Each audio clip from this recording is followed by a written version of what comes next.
Today I'm going to be installing this universal TV wall mount. Okay, building with Papa.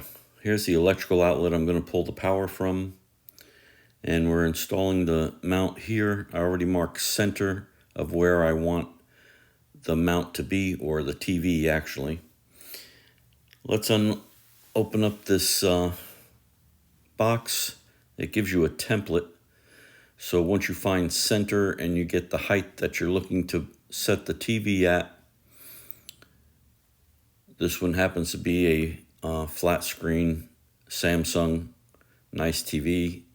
I turn it upside down on the bed so I can find the mounts and get my measurements, so I'm able to install this in the proper location. All right, I use my laser. It gives me my level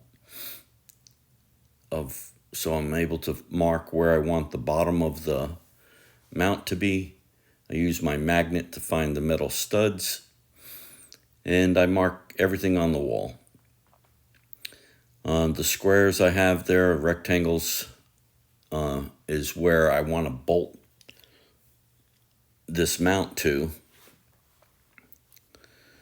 I pull out this, and this is the cavity in the wall that I can bring the wire through to go all the way up to the TV. All right, we have power in that box. I cut out a channel so I can run my Romex across and then up to where I want to install the electrical outlet that I'm putting behind the TV. All right, now I put some blocks of wood inside the wall where I'm going to bolt the mount to. And then I cut everything on a 45 so that this will go in nice and easy. I ran my wire up and I installed my box, and now I have power up here, which is going to be behind the TV. All right, I've mudded everything, and now it's time to install the mount. If you see the angle on the mount itself and on the template, you'll know which end is for the top. Now, there's metal studs, so I use some longer drywall screws with some washers. All this is to hold it in place. I'm not counting on this to hold the unit up. That's why I put wood in the wall. Okay, but now this secures it so that I have it in the right place. I can check it all out, and now I know that I'm level using my laser level, and checking the bottom. These are the bolts they give you, lag bolts they give you, and make sure you use a drill bit that's not bigger than the lag bolt. Go ahead and drill your holes through the wood, and then this is where you're going to put your lag bolts in. Now I had to use a little bit bigger drill bit. I used this one, but it was going to be a little too tight, and I didn't want to crack and split the wood.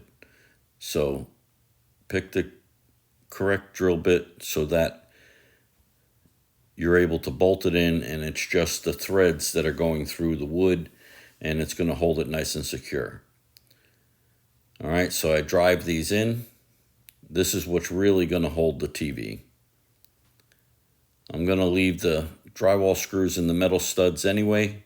Gives it a little bit more support, but that's not what's holding this. The lag bolts into the wood is what holds this. All right, now get your mounts and make sure you put the knobs to the outside, towards the outside, and the screw at the top, because this is going to be your adjustment in case your bracket's not perfectly level. You can adjust it a little bit. All right, they give you a bunch of screws. Make sure you get the long ones that you need, the right size that you need. Doesn't necessarily have to be the long ones unless you're using the spacers, because some TVs are more round in the back. This one wasn't. I wanted it to get as close to the wall as possible, and that's what I did. Okay, you just lift it up, it clips right on, and the bottoms just clip right in. Now here at the top is the adjustment screws. Okay, you need to screw them down so that it locks this in place so it's not sliding around. But before you lock it down, you can slide the TV left and right to make sure to get it to center. And then screw these in, and this will secure it in place, and then it's not going to move. And you can do a slight adjustment, so double check it again to make sure that it's level. All right, this worked out really nice. It looks good. The customer's going to be really happy. Give me a thumbs up. See you on the next one.